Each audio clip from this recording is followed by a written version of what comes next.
Welcome to another episode of the Play Caller Sports Talk Show. This is, of course, our very first episode over here on YouTube. So make sure that you subscribe below. Just click that subscribe button.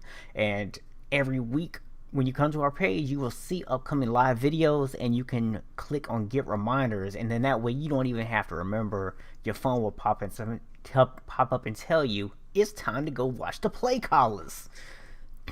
So for those of you who might be new to our show, since we've been over on Facebook and you may not have seen us over there, we are an interactive sports talk show. So that means during the show, you ask your questions in the comments, you give us your thoughts on things, and we're going to interact with you. This is not just two talking heads on your screen. Over here, we do things a little bit different on the Play Caller Sports Talk Show. So allow me to introduce myself. My name is Stephen Box, and I'm joined by my co-host, as always. And my name is Cool McCain. You can follow me on Instagram or Twitter at Cool McCain. As my co-host was saying, welcome to our premiere on YouTube. I'm glad to kind of step things up a little bit, do something a little different. Hopefully we can still stay interactive. Anybody first time, welcome. Make sure you subscribe and like, and let's get it popping. Absolutely. So another thing that y'all might want to know about us is we cover a wide range of topics. So tonight you're going to hear about stories from pretty much all the major sports. Everything that's big in sports this week, we're going to be talking about it. So cool, man. Where do you want to start at tonight, man? We got some MLB stuff going on with the All-Star game getting canceled. We got all the stuff going on, obviously, with the NBA. We got some football we can talk. Where you want to start at, man? So I'd like to start with Cam Newton. Cam, Killer Cam. Cam finally did get signed. Something that a lot of people have been following, especially Carolina fans, because a lot of people felt like he was done a little wrong here. I'm not a Carolina fan, but living here, I kind of agree he was done a little wrong by the way things were done with the organization. But finally, Cam has gotten a job for next season.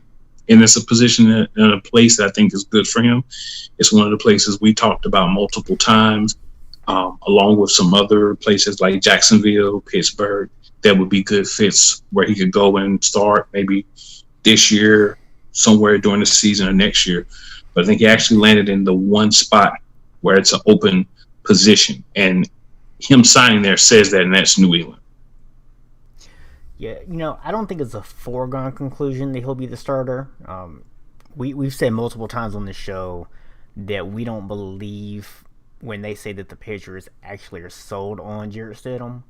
But there is always the outside chance they actually are sold on him and that he could win. I think part of that would obviously be based on Cam's health also. So it's not a 100% thing, but I would say it's like a 98% chance that he'll be the starter there. Well, I wouldn't even say it's 98%. What I like about the decision is it says I'm going to go to a place where I know that there's not a definitive starter now. I'll take less money to go there so that I can show that I'm back, I'm healthy, and I'm ready to play, right? Because even if he doesn't have a great statistical season, if he even gets into games and plays well, if he even rehabs and is the number two, sits on that sideline, holds that chalkboard, does that, humbles himself, if that's where he ends up, see, this is still a great position for him because they had a guy that they felt was strong about. But when you bring him in, you're essentially saying, I at least have doubts about Jarrett Stidham. Common sense, you should have doubts about Jarrett Stidham because he hasn't done anything in this league, for you to feel like he's going to be your starter. So you bring in Cam, which is the best quarterback that was available on the open market, and you let him compete. You don't hand him the job. You don't hand Stidham the job. You go into camp and you say, may the best man win. And the way Cam's contract is structured, when he's on the team, he's going to continue to get more of that $7.5 million. If they cut him, they only take like a $550,000 cap hit. So it works out good for everyone, I think. And again, this was a position that he could go to where he had a chance to start, where there wasn't already a truly anointed starter. So I think this was probably one of this. I had a top three. This team, Pittsburgh and Jacksonville, was my top three for him. So him going here says to me that him and his agent said, look, we're going to go where we have a chance. If we can't beat the guy, we can't beat him out, but we have a chance to start. I think if you go anywhere else, even my other two options, you're not going to start the season with the opportunity to play right away. So it's in his hands now. If he's ready, he should be able to seize his job. If he's not, he may not, but at least he's in the place where he can do that. Yeah, I think that it was definitely a good decision for him. One thing that I found a little confusing was Richard Sherman's comments. I mean, I get where Richard Sherman was coming from in making his comments because he wanted to try to draw some parallels of, had this been, maybe a non-black quarterback, they probably wouldn't have had to settle for so little money. And I like Richard Sherman. He's on my Niners. But I found it strange, if for no other reason, that Cam basically did the exact same thing Richard Sherman did. He took an incentive-laden deal and he bet on himself, coming off of a major injury. That's exactly what Richard Sherman did with us, and everybody criticized him for taking the contract he did, which, part of his criticism was that he obviously negotiated the contract himself, but that was a criticism, and he didn't appreciate people questioning it. So I just found it a little weird that he would question the contract that Cam took. Well, man, I mean, I'll put it to you this way. Cam makes less in his guaranteed money than most of the kickers in the NFL. I would have to agree on some level that if he were a different quarterback, even coming off of a major injury like he's had, that he may be in a different situation. Think back to Drew Brees. He was hurt with the Chargers. There was a couple of teams, Miami and the Saints, that were interested. Him and Dante Culpepper were the best quarterbacks. Miami went with Culpepper. Bad decision, but Culpepper wasn't injured. New Orleans went with Drew Brees. His contract wasn't $550,000 incentive laden. So if you look back to those higher paid quarterbacks, you look back to Peyton Manning. He was injured. He left one team. The Colts went to the Broncos. He didn't have to take an incentive-laden deal. So the argument that Richard Sherman makes, to me, has some validity, but I think the way it was presented makes people look at it and say, why did you present it that way? So the thing is, when you're presenting these arguments, when you're making these statements, you have to make sure that you're saying it the way that you want people to interpret it. I'm not going to try to interpret it for him because it's his words, not mine. But I would say that the lowness of his guaranteed money, being that he's a quarterback that's been in the Super Bowl, that's been an MVP of the league, is a little disrespectful. But in his current situation, part of it has to do, of course, with how late he was let go. Part of it, does, in my mind, does have to do with the fact that he is a quarterback of color.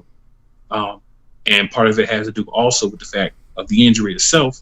But he should have had a better deal. Even from New England, they should have gave him a better deal than what they did.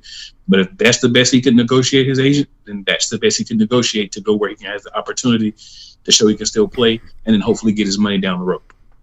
Yeah, and that's why I was saying, I understand that aspect of it and why he was saying it. I just, like I said, to me, it was just kind of weird that of all people to kind of, criticize somebody, betting on themselves.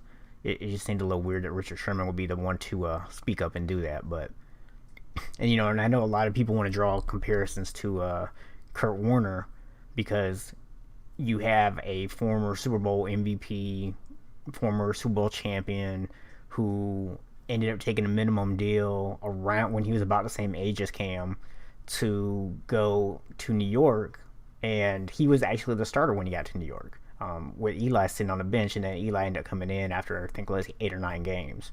But Kurt Warner was actually there as the starter, making I'd have to look up his exact contract, but I know he was making a lot less money, and he actually responded to Richard Sherman's comment. So that's one a lot of people kind of fall back on.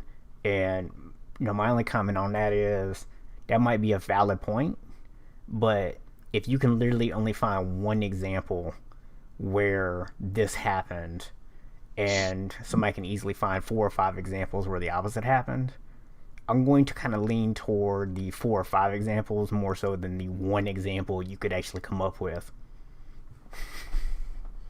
Makes a lot of sense to me. I say we do have some viewers piling in here, so just want to say what's up. Welcome to the show. Appreciate y'all joining us. If you are new to our show, we do like to interact with our fans, so please make sure you comment, ask your questions, give your thoughts, your opinions throughout the course of the show, and we love to engage with you and communicate. We were just talking about the Cam Newton contract situation and him going to New England. Oh yeah, welcome everyone. And make sure you subscribe too, so you don't miss any future episodes, guys. And like the page as well. Yes. So, speaking of the NFL, man, we've got a couple of guys demanding trades in the NFL. I can't think of his name at the moment. The tight end from the Browns. David Njoku. Yeah, Njoku. He's requesting a trade, and yet another Jacksonville player requesting a trade. Man, nobody wants to stay in Jacksonville. What are they doing down there that no one wants to stay in Jacksonville? Like, seriously. You know, Jacksonville, man, it's just simple. It's a train wreck. You're gonna have to just wipe it and start over.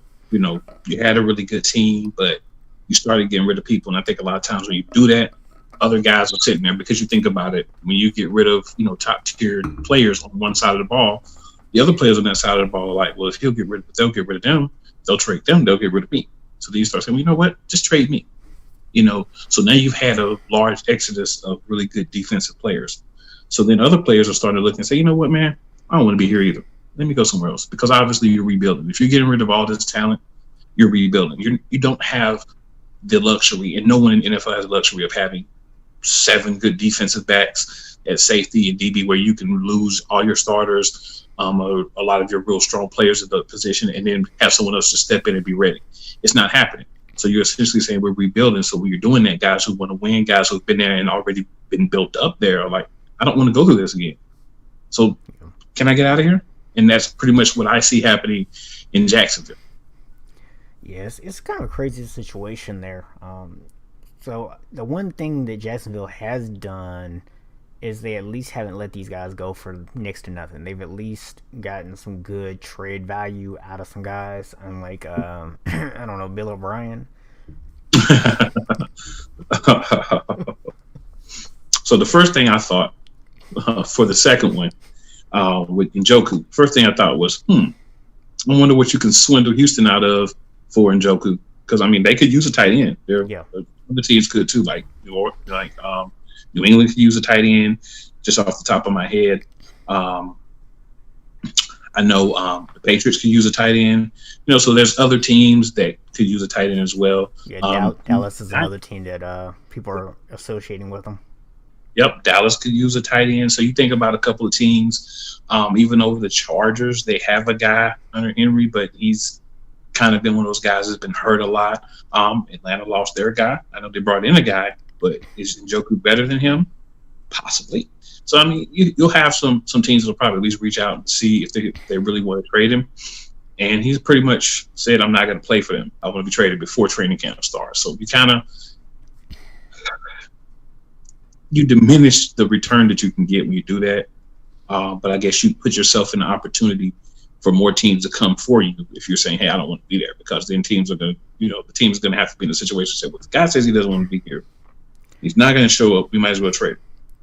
Well, I'm going to tell you, a team to be on the lookout for is actually my Niners, because I know there were some rumors at the beginning of free agency before he went to Cleveland. We were actually trying to talk to Austin Hooper, and I think we really want to try to get a second dynamic receiving tight end out there to pair with George Kittle.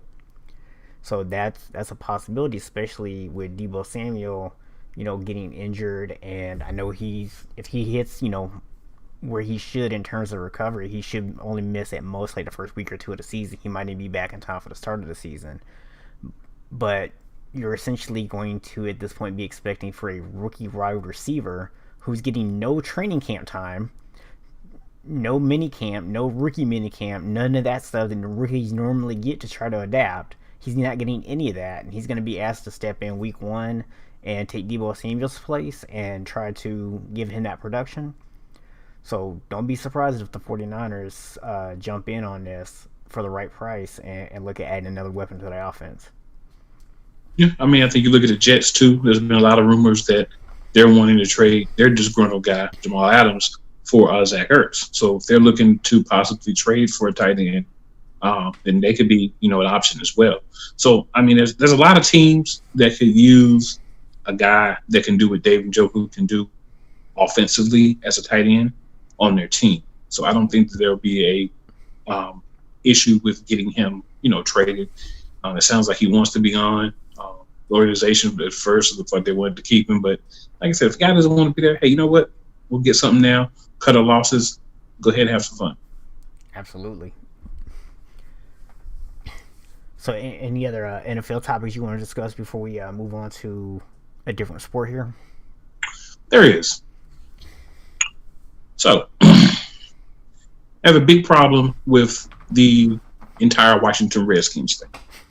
So, I'm going to approach this from a different angle than I approached before. Okay? So,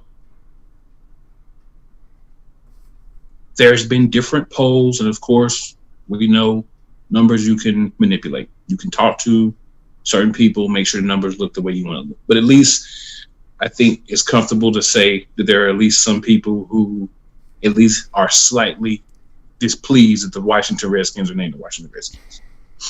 So we're in a time now where you can kind of pull stuff up and try to champion all these different things and try to push things through using what's happening to your own agenda. So Federal Express, FedEx, and several other companies have essentially told the Redskins, we're not going to give you any money until you change your name, right? So you've taken it out of the hands of the ownership, and you've basically forced their hand. So the Redskins' name is probably going to change, right? So what you're setting the precedent for is not only can a name be changed if people say that they are uncomfortable with it, but also that outside forces can force a team to change their name. So my problem with that is you're not attempting to really rectify anything with the people who may be offended. Native Americans are still on reservations. They still don't have the type of funding that other groups have in all cases. There may be some cases where different scholarships or different grants and things are available, but they don't have those things in abundance. You're not saying, hey, let's do something about that. You're taking the easy way out and saying, we're going to bully you into changing your name because we've been wanting you to change your name and you haven't done it. So now we're in a place where we can say, hey, you're going to do it because due to what's happening with social change, we're going to force you to do that. So you're going to force the team to change the name. So who's next? If somebody says, oh, I don't like the Seminoles, you're going to make Florida State change their name. If they say, oh, we don't like being called Indians, are you going to make Cleveland change their name? Miami Heat. If somebody gets offended because their name is Heat, are you going to make them change their name? Where's it going to stop? So now you've opened a Pandora's box because now you force the team essentially to change their name not because he wants to, not because he feels like it's the right thing, but because financially he has no choice. So to me, you're not affecting any issues. You're doing an agenda that you wanted done a long time ago. You don't care that people have had a problem with Redskins because if so, the name would have been changed long, long ago. People want to bring up that team was the last team to integrate players of color. So at one point, none of them let them play. Who cares who was last? Who cares who was first? It was done out of necessity.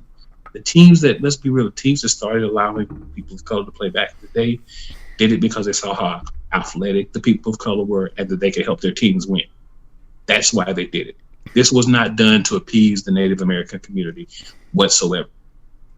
This was done because this is something that other people wanted to happen for a long time, and the right set of circumstances came together and allowed them to do it. NFL, you should be ashamed of yourself. Dan Snyder should be saying of yourself for not saying, I'll alter this name a long time ago. You could have called yourself the Washington Natives 5 years ago, 10 years ago. Still kept everything essentially the same. Now they're saying like Red Tails, Red Hawks, whatever. But if you change your name to Red Hawks, what if you offend somebody with the name Red Hawks? You can change your name again in 5 years? We don't know. Yeah. So the whole problem is you've opened up something that's stupid and ignorant, and you've allowed it to happen in a way that gives leave to people being able to bully organizations and changing their names. That's really ridiculous. I'm disappointed in everybody that's involved. And the fact that, now I'll let you go. I have more to say, but I'll let you go before I say the rest.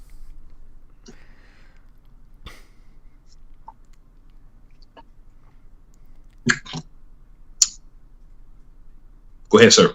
I thought you said that you were going to say something else, man. I'll let you go, and I'll say what else. Okay, got you. So, my thoughts are, I'm all for getting rid of language and symbols that are truly offensive to people. And if you were to say that, you surveyed every, Native American in the country, if you can even find them nowadays, because their numbers have been dwindled down so much. If you were to survey every single Native American in this country and say like 90% of them said, yes, I find the Redskins name to be offensive, I wouldn't have an issue with you saying, you know what, we're going to change it because it's clearly offensive to the group of people that are represented by it. However, I do feel that that's not what's happening. No one has gone out and asked the majority of Native Americans how they feel about this. Instead, this is basically a group of white people who want to look like they are doing the right thing nowadays. And so they're putting all this pressure. Oh, we have to change this. We have to change this. We have to do this. We have to do that. And they're trying to make all these changes. And at the end of the day, some people might be buying it. But I think it's exactly what you said when you talked about how, at one point, none of these teams allowed people of color onto the rosters until they realized there was a benefit to it. And then when they were forced to basically allow, because some people still held out. Some people would rather lose than actually have anyone who wasn't white on their roster. And at some point they were forced into it, and they only did it because they actually had to. And I think a lot of these decisions, a lot of these ideas that people are doing right now, that's exactly what they are. It's people trying to do what they can so that they can then turn around and use it for publicity and say, oh, look what we did. You should continue to shop with us and spend money with us, because they're scared to death that if they don't, people are going to stop spending money with them. That's the only reason they're doing it. They don't actually care about this stuff. This stuff isn't important to them, because if it was important to them, there have been conversations about changing the Washington Redskins name for, at least 10, 15, 20 years now that I can remember. And you never once thought about this? FedEx didn't seem to have an issue with the name being Washington Redskins when they bought the naming rights for the stadium. Exactly. And let's be realistic on a simple level. So what are you going to do with the merchandise? So if you're going to say, oh, the Redskins name is offensive, we need to change it. So all the people that have Redskins merchandise, are you going to allow them to bring their Redskins merchandise to the Redskins store, to the Nike outlets or the Nike store? Are you going to allow them to send that back and get some merchandise with whatever you change it to? People who bought $200, $300, $400 jerseys, are you going to allow them to switch them?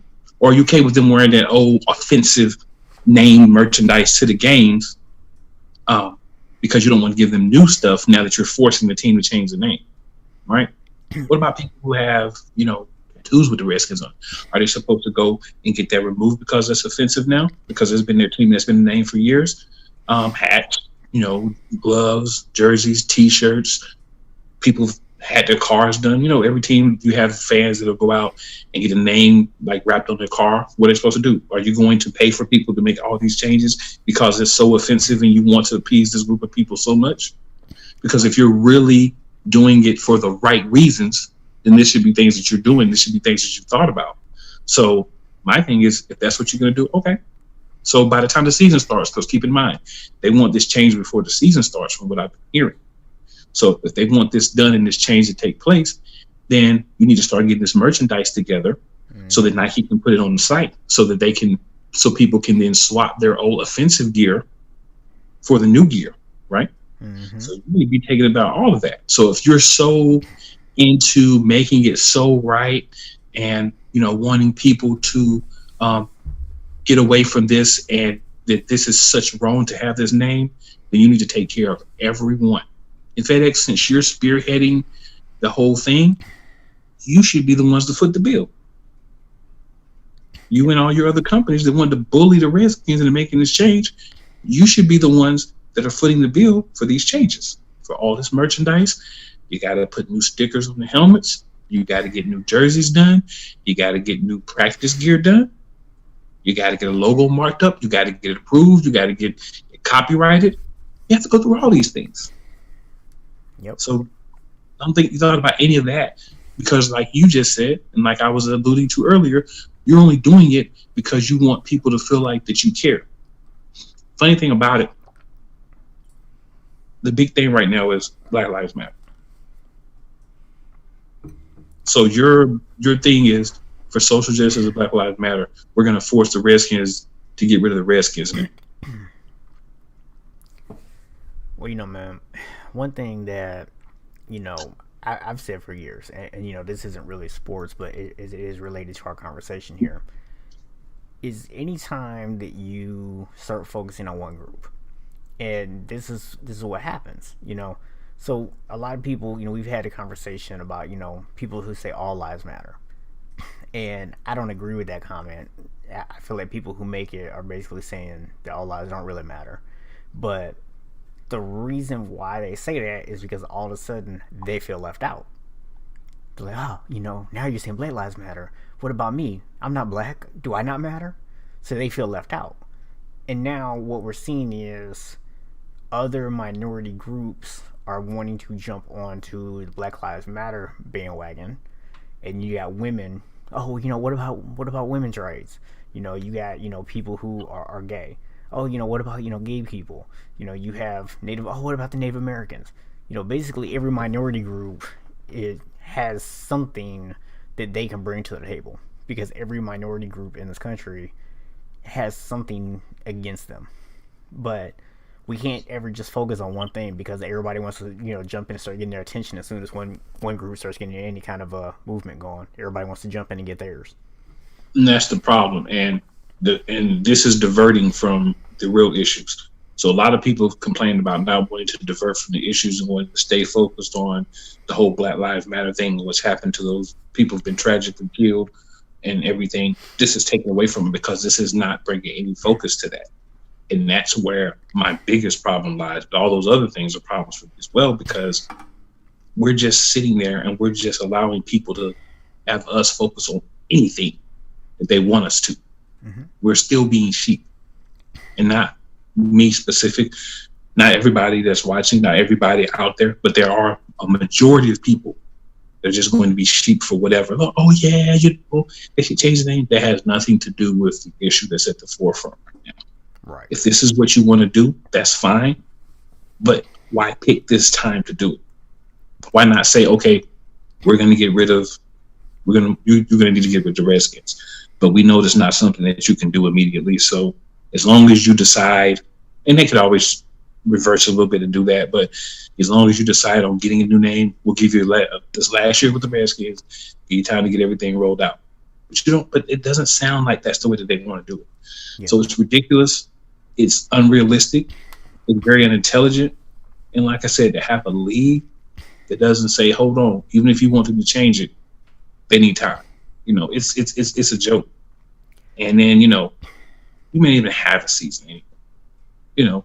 A lot of places where I live at, a lot of other states, numbers are starting to go up with this COVID. So we may not even have a season. But even if we don't, just the fact that you would do this at this time, it's very disappointing. And like I said, man, it's a respect thing organizationally wise as a consumer, as an individual.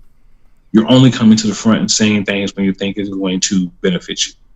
You know, not because you really care, but because this is something that you see as you can put out there as a good look. You're not donating money to those, you know, underserved Native American communities. You're not doing anything to reservations. You're not saying, hey, we understand how you feel. This name could be frustrating. You know, we're going to work with them on coming to some sort of a decision to maybe get something else in the name. But also, we're going to help the communities. We're going to go back because, you know, there's a history in this country of Native American people. I'm not saying that they haven't been through a lot. The country was taken from them, right? Yeah. My people didn't take it, but the country was taken from them. And I'm not saying it was all just, you know, white people, Spaniards here, different people, but their country was taken from them. And this is what you decide to do to try to make it right. Change the team name. Yeah, man. It's, you know, to me, you know, one of the things that, and you kind of alluded to this a little bit earlier, you know, we have a tendency to overcorrect on things sometimes. And so things are headed in the right direction, but, you know, then we kind of get sidetracked and we start focusing on the wrong stuff, like changing team names and things like that. You know, just as an example, this isn't sports related, but I actually saw one of my friends on Facebook yesterday who's a real estate agent brought to everyone's attention that there is a big movement right now trying to suggest that realtors should no longer use the word master bedroom. I'm just gonna let that sink in for a second, bro. Are we not, like, seriously? Are we not surprised that this happening? I mean, I'm like, look, I posted in our group earlier, which, by the way, link in the description for our Facebook group. Make sure you join. Already? I posted in there, you know, about the Redskins name change, and my point was, let me try to put this simply. Someone is always going to be offended. What we have to figure out how to do is not to not offend anyone, but we have to figure out where we draw the line at an acceptable amount of it. You know what I'm saying? Like, where is a reasonable line of offense that we can draw? Because you can literally start being offended by everything. There's literally no limit to the things you could be offended by. And what's next? Are we going to tell Dallas they have to change their name because Cowboys and Indians could be considered a racist game? Are we going to Cowboys, not cow people? Yeah. Are we going to start saying that, you know, the Detroit Lions have to change their name because it could be considered, you know, abuse to animals, like, because they lose so much? Hey, man. I mean, it's open now. Like, the door's open. But you know what I'm saying? It's like people could easily go to that level of ridiculousness with things. And I apologize to any Lions fans out there. I know y'all suck. I didn't mean to kick you while you're down. Well, you got to make fun of them at some point, and I mean, you know, they're always down. So yeah, I just wanted to let them know I wasn't trying to kick them, man. It's just, you know, they're the most obvious example I could use. So yeah, if I'm a Texans fan, I don't live in Texas. Maybe I'm offended that their name's the Texans. Yeah, maybe I want them to be the Houston Americans. Yeah, I mean, you know, it's just, we could all be offended by pretty much anything. I mean, it's just one of those things where we can't just go around wanting everything to change and try not to offend anyone, because at the end of the day, you're going to offend people. I mean, shoot, we got people who are offended by the things that people are changing because those people are offended by it. You're offending people right now, saying that they just can't go around and change everything that they want, sir. That's where you're wrong. Yeah. Nowadays, you just, you know, I have a problem with it, so I'm just going to wait till the right time, and I'm going to start something and get other people to jump on board, and we're going to make changes to everything that I don't like. Yeah, pretty much. So the only thing that will not change is the Play College Sports Talk Show. It's the only thing that won't change. That's for sure. Because I don't care who's offended. Yeah. Hey, you might be offended, but just know that other people are equally offended on this show, okay? If we're going to offend people, we're going to do it equally, and that's the way it is. Everybody gets offended, or not offended, depending on what side you're on. And if you're not down with that, got 2 words for you. Suck it. I was gonna go with just eat it, but either way works. So man, we're about halfway, a little over halfway through our hour already tonight, man. I know you want to talk a little NBA too, so got what 25 total people that are supposed to be going to Orlando have tested positive, and we're supposed to be starting the season what, the end of July. Yep. I'm really starting to wonder, man. And we had this conversation offline. The NFL. How are you gonna play football?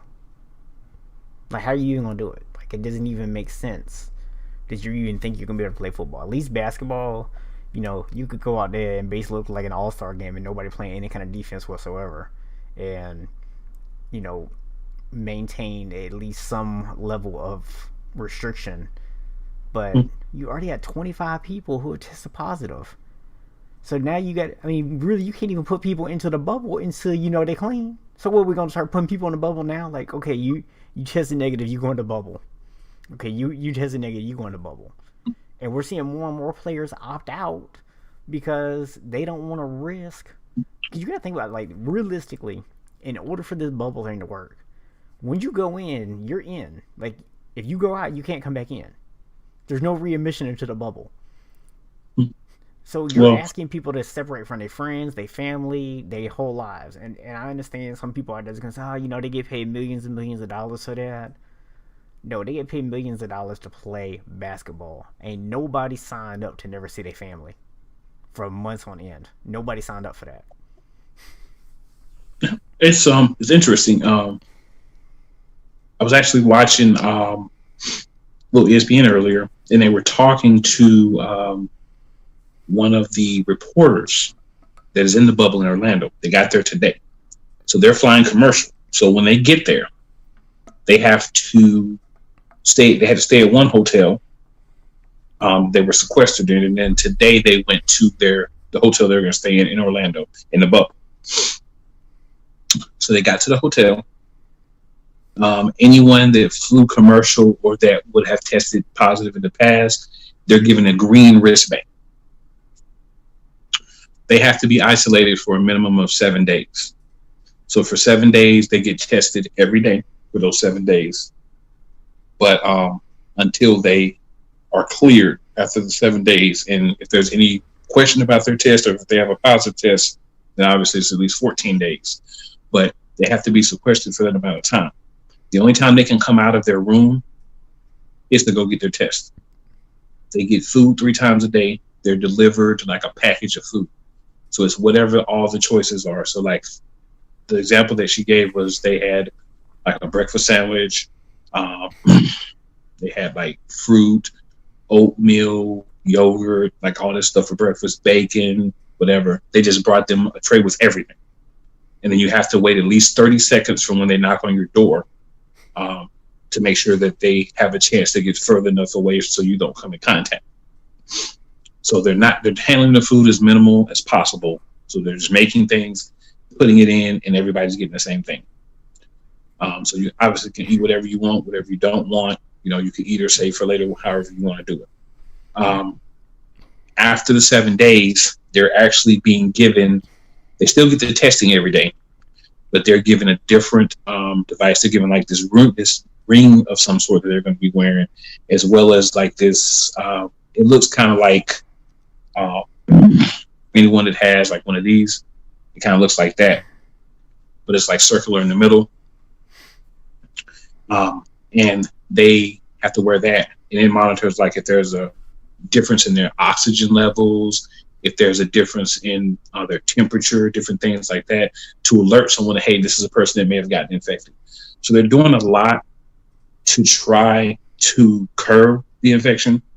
But the issue is if you get one person in there that has it, then it's easy to spread.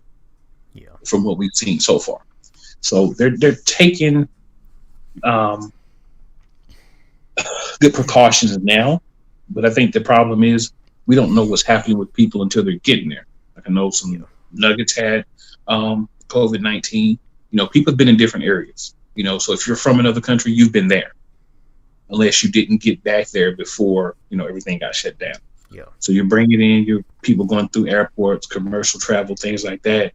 You can have someone else that has the virus right there, or someone that's carrying the virus and not showing any symptoms, and then you get it and you have symptoms. Or you go somewhere like, this bubble in Orlando, and you start to get tested, and you say, oh, well, I'm asymptomatic, but you still have it. Right. So that's what's going to be tricky about it. And they have some precautions in place, but honestly, once someone gets there that has it, that changes everything. If you can kind of alleviate or stop people from getting there with it, that's one thing. But once they get there, what are you really going to do? If it's I'm not wishing anything on anybody, but if it's like a LeBron, Giannis, one of the better players for Boston, just not going to go through everybody's name, but one of the better players on a team, those top 2 or 3 players on a team that's there that gets it, what happens to that team? Yeah. Right? You're going to look like the Nets at that point. The Nets have like 5 players that are not coming and possibly a 6th. So it's concerning. And if they can't handle it with the NBA, with their real lack of a defensive focus really anymore as a league as a whole, then what's going to happen with somewhere like you said, the NFL, where you're tackling, you're sweating on each other, you're grabbing each other, people are bleeding on each other, all kinds of stuff. So it's concerning to see if there's even going to be really any sports. Baseball and basketball are the guinea pigs. If they can't make it work, I don't know what we're going to do. Yeah. I guess watch more reruns. Yeah, I'm glad the NBA is taking a lot of the precautions they're taking. I really hope that the NBA is able to actually make this work, because we've said before, if the NBA can't make this work, it's definitely not going to happen in the NFL, man. Like, if you can't even keep people from getting the virus inside of a bubble in a sport where you can avoid a lot of contact like the NBA, there's absolutely zero chance that you can make this work in the NFL. Zero chance. And keep in mind too, man, I hope they've changed the procedures. But I know before, they were letting the people that work there, that work at the hotels and stuff, they're going home. Yeah. So you're out in the world when you leave there, so you can catch it somewhere on the way home. Right. And bring it right back.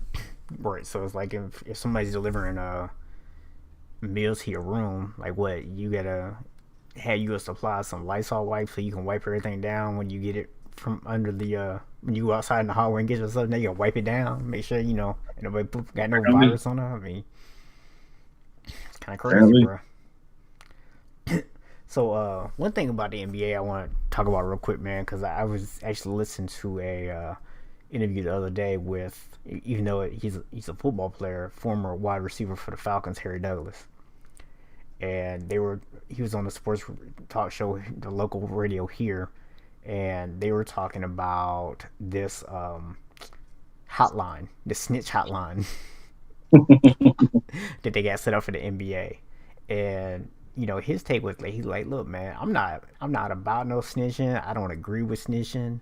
He's like, but I'm gonna tell you, if you out doing stuff that you ain't got no business doing, or you might come put my health at risk, I'm straight snitching.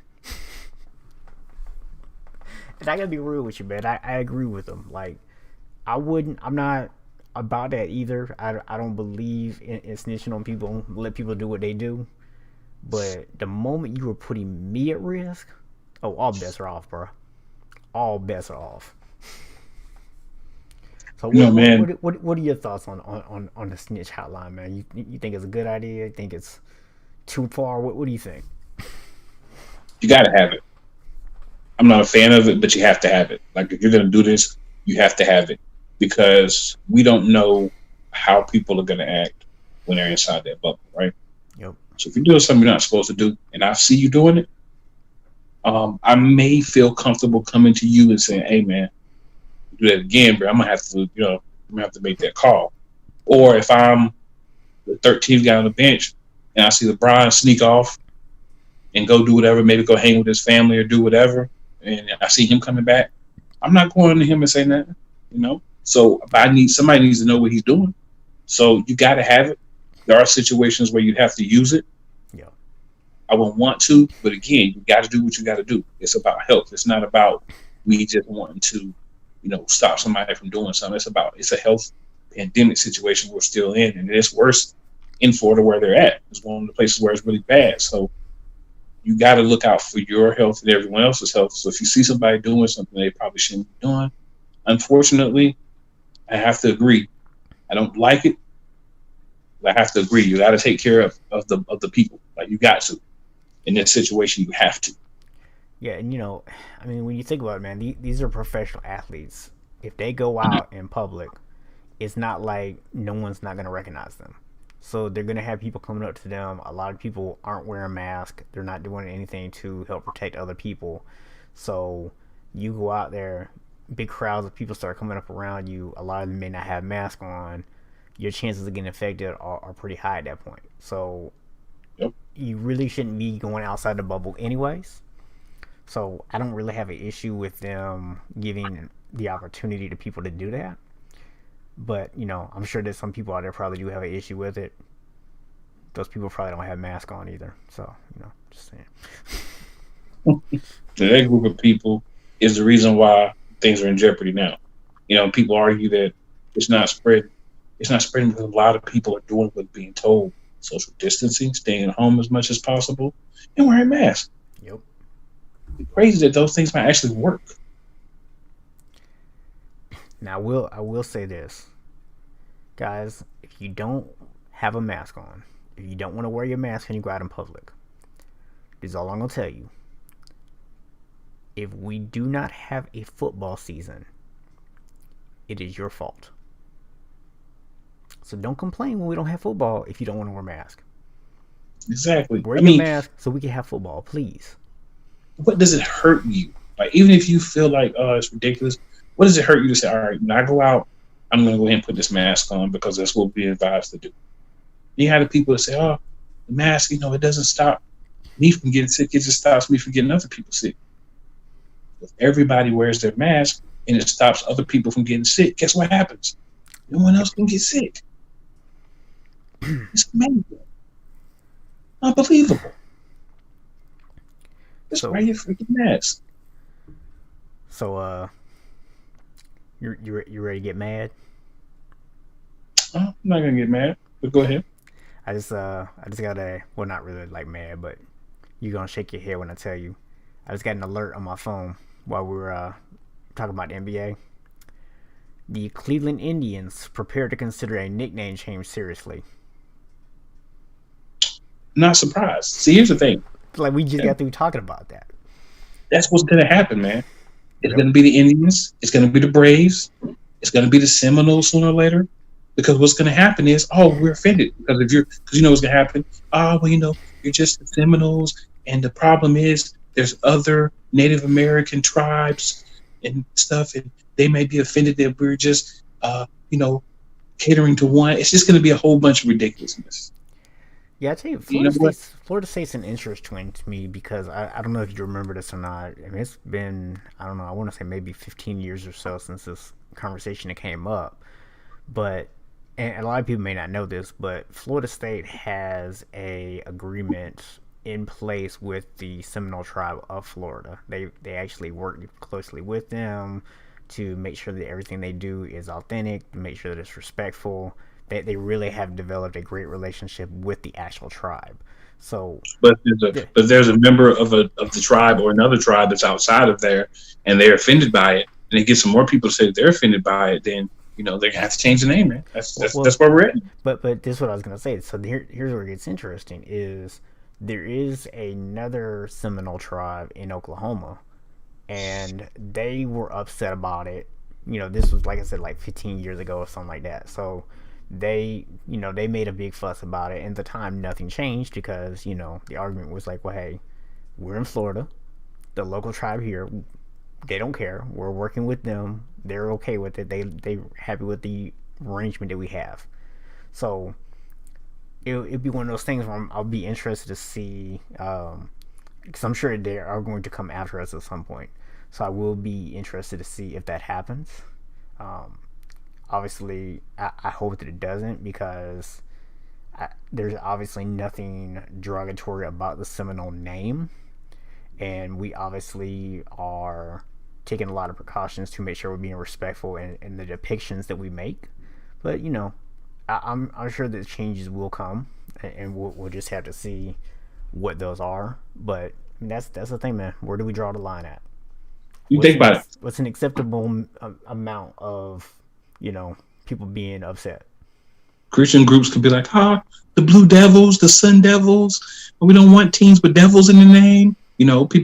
People that are in areas where there's been hurricane decimations could be like, Miami Hurricanes. We don't feel comfortable. We don't want a team that has hurricane name or whatever. We feel like that's disrespectful to people who may have family members that lost their lives in hurricanes or their families and their lives destroyed. I mean, there's no real point where this could stop now that you started it. Mm-hmm. And you're just going to have to deal with what happens. You may not have a problem with the Redskin name itself changing. You may feel like it's disrespectful. But what you need to understand is by forcing this team to change, that's going to make people feel bold to try to force other teams to change. Yeah. So my thought process earlier was, if you have any team that's not an animal, so Eagles, Seahawks, Ravens, college teams, if you're not like an actual team like Mississippi, Ole Miss, the Rebels, the Running Rebels. Rebels could be offensive. We've made people get rid of the Confederate flag. They could go after rebels.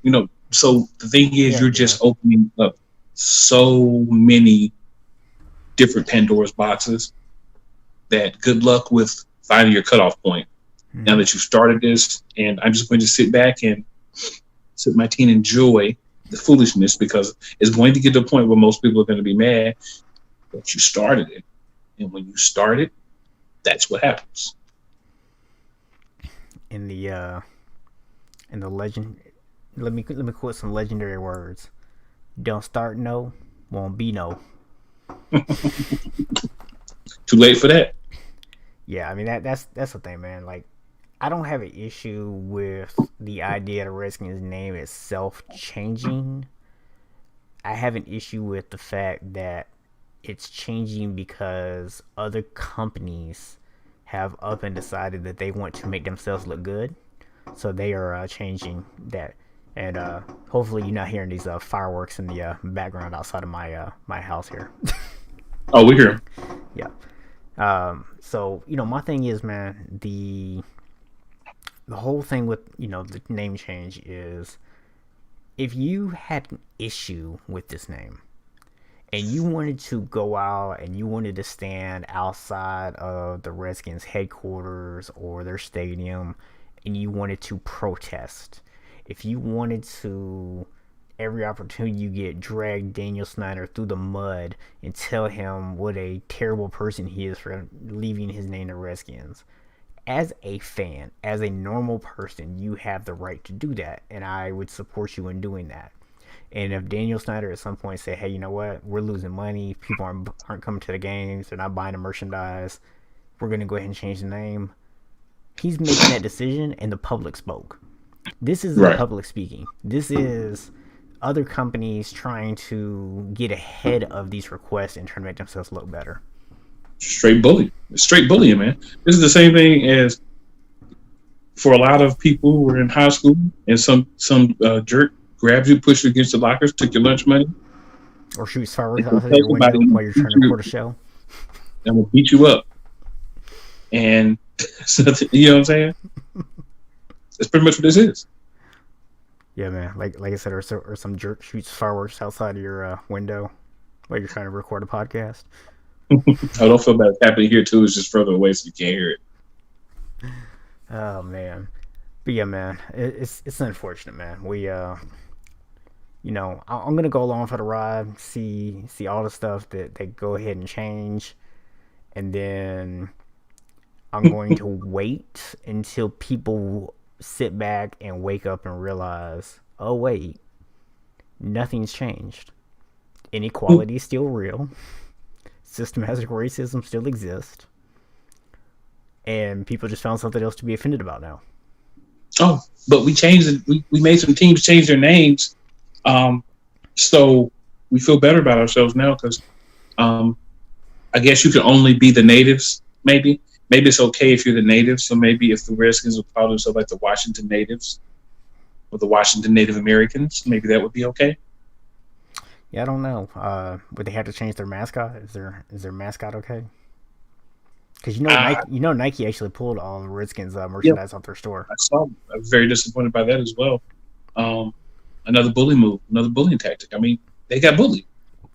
Like I straight up, think. Daniel Steiner got drugged behind the woodshed and got a mud hole stumped in him and walked dry. Well, here's what's funny though. If you actually think about it, Nike got bullied too. Because when FedEx came out and said what they said, then Nike was like, we can't appear, like, we don't care.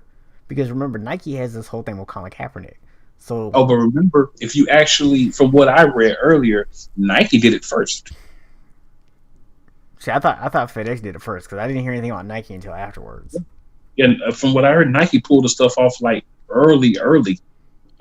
Like I think last night or this morning, like real early this morning. But it was still after FedEx came out and say what they said, though, right? Well, Like, if I FedEx understand. came out today, and that's when they said today that he needs to consider changing that Oh name. no, So FedEx came out yesterday, bro. from my understanding is Nike came out first and took everything off the site. And here's the thing: either way, they're working together. It's collusion. Either way, they're working together. Even if Nike did it first, from what I heard they did, or if they did it second, Yeah, whatever the case may be, they're working together to basically say, we're not going to sell your merchandise and we're not going to give you any money.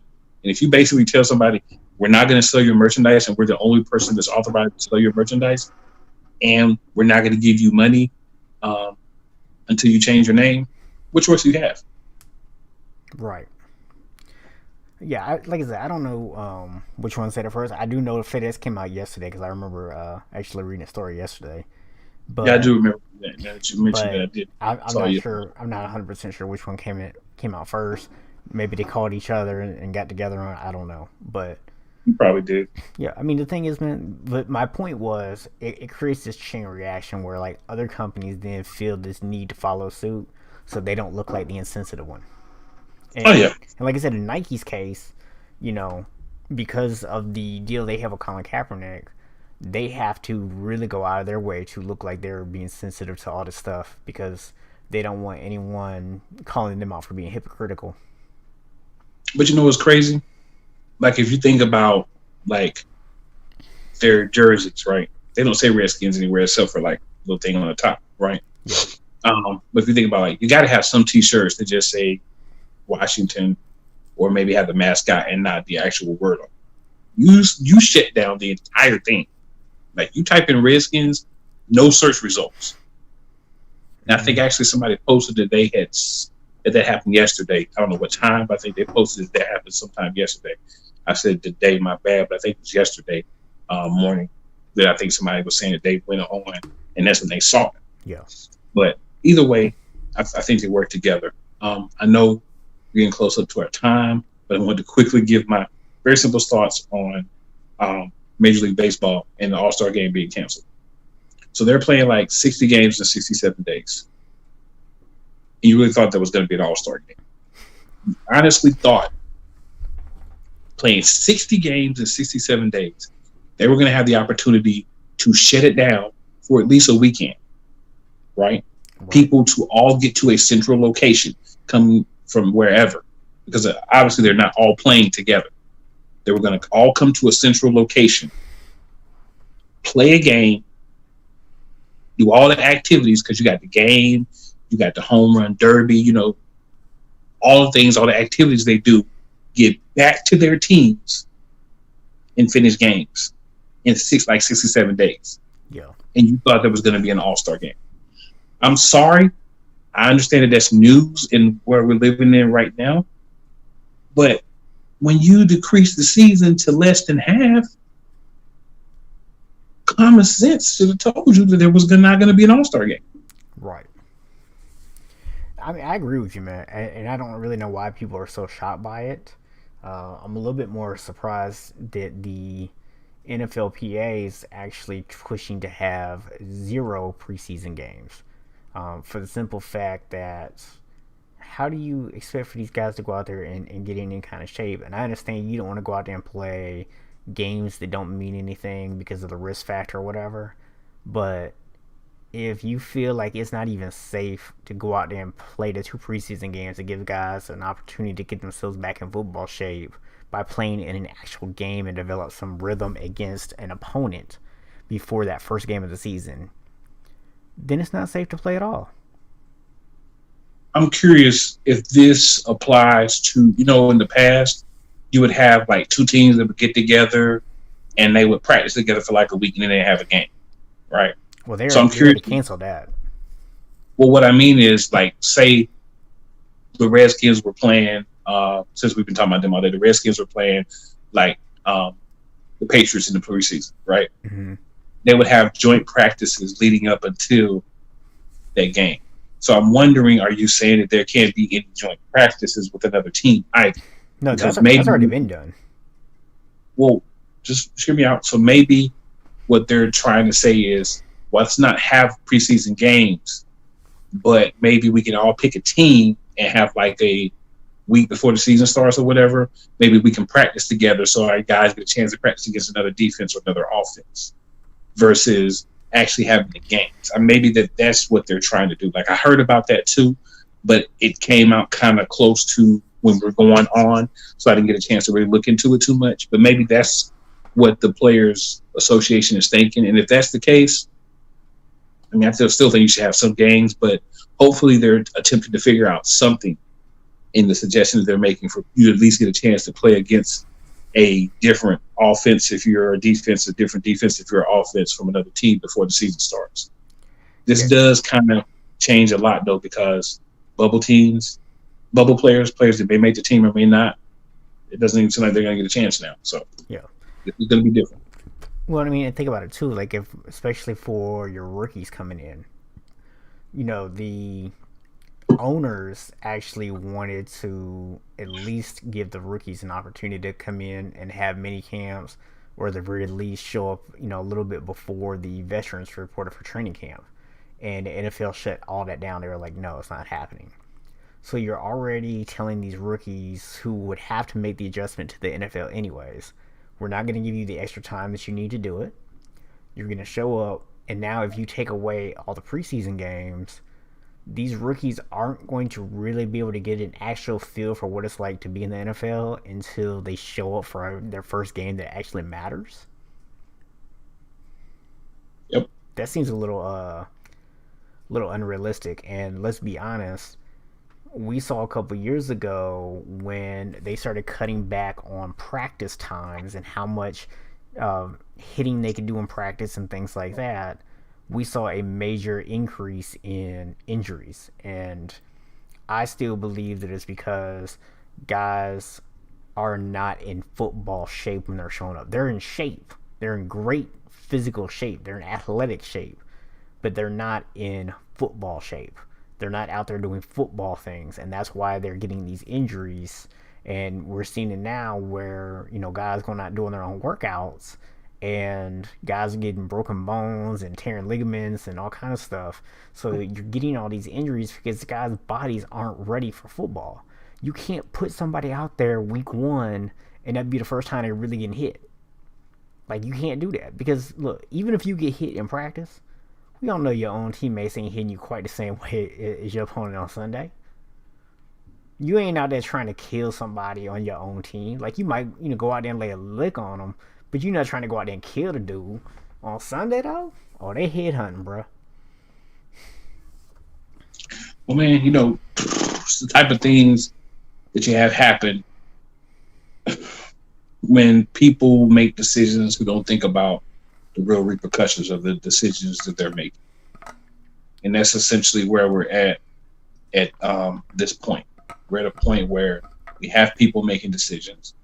People that are making the decisions have either not played in so long they don't remember, or they're not actual players. They're guys who may have coached and done other things, trainers, scouts, different things, but they may not have had that experience, or it's been so long ago that they may not be thinking through the lens that you're presenting. But, I think if you do it this way, you are basically saying that you're expecting more injuries, which is against the so-called renewed focus of the NFL for player safety. Mm-hmm. So it's, I mean, whatever way they go, I feel like it's going to have negative repercussions, because if you say, oh, well, we're just going to do the preseason games, we're going to do the 2 games. Oh, you don't care about people's safety because we have this whole COVID thing, that those extra weeks can help players. Some players that may have and don't even know it, stay away from other people until their time would be up. So even if it does spread to other people, hopefully most of those people will be good to go by the regular season. So you'd have that argument. Yeah. If you do it this way, then your argument, which is the valid argument, is there.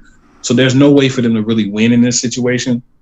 So I think the good compromise was having less. But now if you're trying to propose none, then you're just getting to the point where you're just pandering. Everybody's in pander mode now. And that's where we've gotten to. And that's what most of the show has been about today. Why is so much pandering happening? Essentially, why is so much pandering happening? Let's go out there. Let's do what we're supposed to do. Let's do it the way we do it. And you know what? If some people don't like it, we can respect the fact that you don't like it. We can respect the fact that you feel like it should be done another way. But this is what we feel like is the best for everyone involved. Yep. And we're not doing that anymore. So I do want to go ahead and close this out here because we are a little bit over. But I want to close this out on this note, just because I feel like it really goes to our theme today about offending people and how sometimes it's okay for people to get offended, especially when it comes to sports. My team, the San Francisco 49ers, put out a video on Twitter earlier. I think they ended up changing the caption at some point, but they left the video itself in the general concept of it.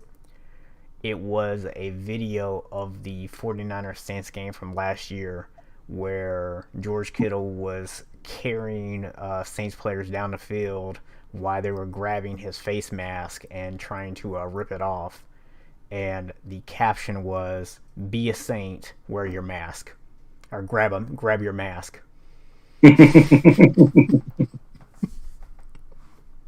So I just want to say bravo to my team for finding a way to offend Saints fans everywhere. Well, man, if you keep that up, man, you're gonna have to change your logo. We're gonna find something offensive about 49ers and digging for gold. Yeah, man. And then they'll make the Nuggets. We'll have to change our name too, because Well, sorry, man. The Saints will have to change their name too, man. You can't. I'm very offended that their name is the Saints. Look, I'm very offended that a team named the Saints were involved in Bountygate. Very offended by that. They should change their name immediately. Well, Satanists might be offended. People that don't believe that God may be offended that there's a team named the Saints. Yeah, so they should immediately change their name. Mm-hmm. They can be the Pelicans as well. Maybe they could be like the Seagulls or something. Or maybe they could be like the New Orleans Gumbo or something like that.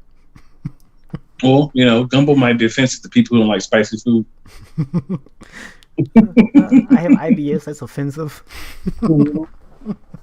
So, man, hey, we're opening the box where we just don't want to offend anyone, man. So maybe every team's just going to be named after their city and whatever animal is popular there, if you don't have an animal name already. Because I think animals are the only safe ones. Yeah, I will actually leave it on this in terms of this conversation. So my thing is, stop trying to change every little thing, because at the end of the day, the things that really are offensive, the things that really do need to be changed, the importance of those changes is minimized when we start trying to change everything that's slightly offensive. So really, do us all a favor. Ask yourself, are you really offended by something? Or do you just think it should be changed because somebody else might be offended, but you're not really sure if they're offended, but you just think they might be?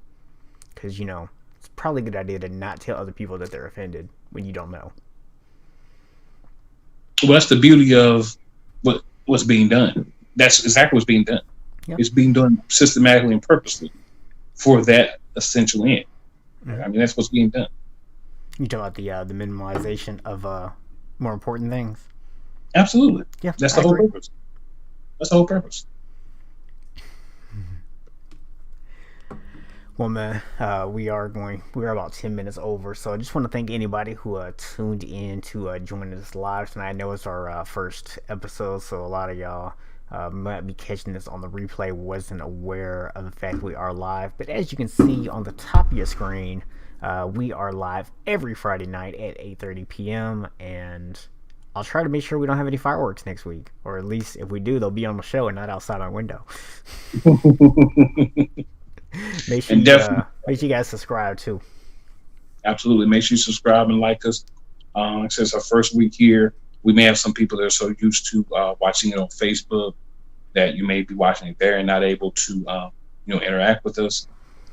That's all good. Just make sure you jump on and subscribe and do everything next week. We're still here.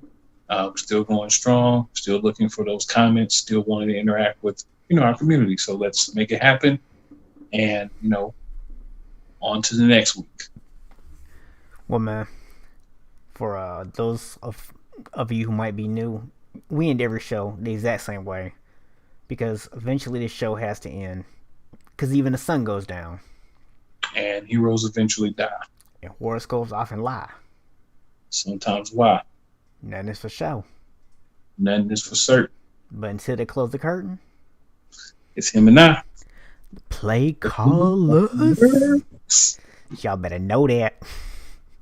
From ATL to the QC. Yeah. See y'all next Friday night, 8:30 p.m. Eastern Standard Time. Be there.